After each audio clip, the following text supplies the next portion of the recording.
오늘 재판 볼 내용은 아들 때린 아버지 그 재판이거든요. 사파로 상황을 재구성해봤습니다. 30대 아버지 A씨가 있어요. 그런데 지난 4월에 중학생 아들을 때렸습니다. 이유는 아들이 학교 폭력을 저질러서.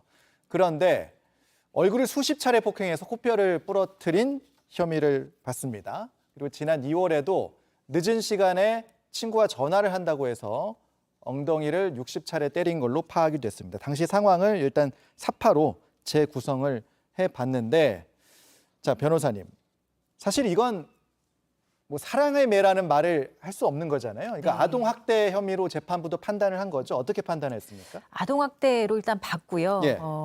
일단 이 아버지에게는 징역 8월, 집행유예 2년이 선고됐습니다. 예. 아동복지법 위반 혐의였는데요. 그리고 40시간의 아동학대 재범 예방 강의도 이제 수강 명령도 있었는데요. 예.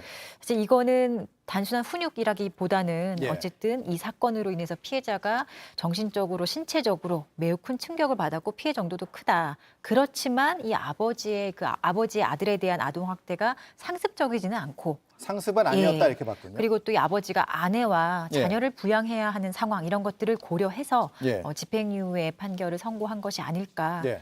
생각이 듭니다. 근데 이 사건을 저희가 왜 주목을 했냐면 이 사건 재판 기사에 댓글들이 꽤 많이 달렸어요. 그러니까 누리꾼 반응들이 다양했고요.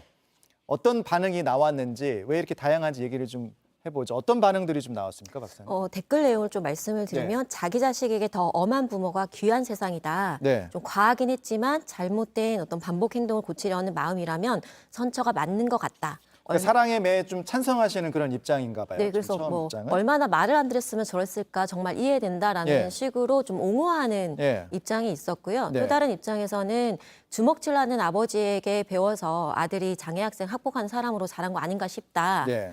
뭐 이런 내용, 부정적인 네. 내용도 있고 과격한 훈육과 아동 학대를 좀 구별해야 된다라는 그런 내용들, 그래서 옹호하는 글과 이제 좀 옹호하지 않는 그런 내용으로 좀 나눠져 있습니다. 이렇게 댓글들의 누리꾼 반응이 다양하고 댓글도 많이 달린다는 건 박사님 우리가 사회가 아직 사랑의 매라는 이 체벌 문화에 있어서 어떤 그 정립이 좀 아직 안 돼 있는 부분이 아닌가 이런 생각이 저는 들기도 했거든요. 어떻게 보셨어요? 사실 주변에서 물어봐도 이런 부분에 예. 대한 의견을 물어봤을 때 예. 특히 요즘 이제 학교 내에서 예. 아이의 문제 행동이 더 부각되다 보니까 예. 이 매가 필요하다라는 입장에 사람들이 조금 더 생겨나는 부분들이 있고, 나도 어렸을 때 맞고 자랐는데 예. 뭐 큰 문제 없었다. 이제 이런 식의 접근을 많이 해서 그런 이제 이야기들이 좀 나오고 있는 것으로 보입니다. 근데 예. 이제 심리학적으로 이제 설명을 하면, 심리학에서는 우리가 어떤 행동의 변화를 일으킬 때 보상이랑 처벌이라는 방법을 사용하거든요. 예. 일단 그래서 우리가 접근을 이게 아동 학대냐, 뭐 훈육의 체벌이냐 이런 부분으로 접근하면 좀 안 되지 않나라는 생각이 듭니다. 일단 체벌이 금지된 조항이고 법적으로도 체벌을 하지 않도록 되어 있기 때문에 예. 그럼 우리가 이걸 어떤 방향으로 나아갈 것이냐에 대한 논의를 해야지, 이 사안에서 체벌을 해도 된다? 그럼 거기에 대한 근거가 부족하다라는 거죠. 왜냐하면 심리학 이론에서는 처벌이라는 것이 그중에서도 가장 강력한 것이 이런 체벌 이제 효과인데요. 이 체벌은 우리가 일시적으로 보면 공포 효과 때문에 효과가 있는 것처럼 보이지만 예. 실제로는 굉장히 효과가 없다라는, 교육 효과가 없다라는 게 이론적인 정설이고요. 그렇기 때문에 우리가 어떤 잘못된 행동을 일시적으로 억제하는 것이 아니라 내면의 도덕성을 키워주는 그런 훈육 방식을 사용해야 된다는 거죠.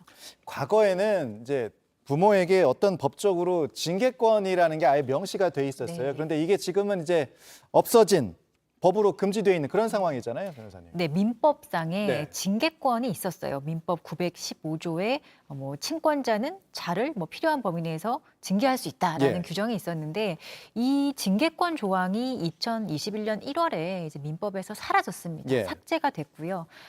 사실 민법이 제정된 지 거의 61년 만에 사라진 건데 어쨌든 예. 시대상을 좀 반영하는 거라고 볼 수 있어요. 예. 그리고 이게 비단 우리만의 변화가 아니라 사실 민법상의 어떤 이런 징계권 폐지하는 거는 유엔 아동권리협약이나 그 위원회에서도 계속 우리나라에 권고했던 사항이거든요. 예. 어쨌든 이제 민법상의 징계권도 없기 때문에 사실상 자녀를 이런 방식으로 체벌하고 뭐 긍정적인 훈육을 넘어서 지나친 징계를 하는 것은 이제 법적으로도 전혀 허용되지 않는 상황이 됐습니다. 네, 알겠습니다. 요새 뭐 아까 말씀하신 것처럼 교권 추락 논란과 관련해서 사랑해매의 논쟁이 계속 나오고 있는 상황인데 이 상황에서 우리가 어떤 식으로 나아가야 할지를 조금 온 사회가 좀 고민하고 같이 그 관계 정립을 좀 해나갈 필요가 있을 것 같습니다.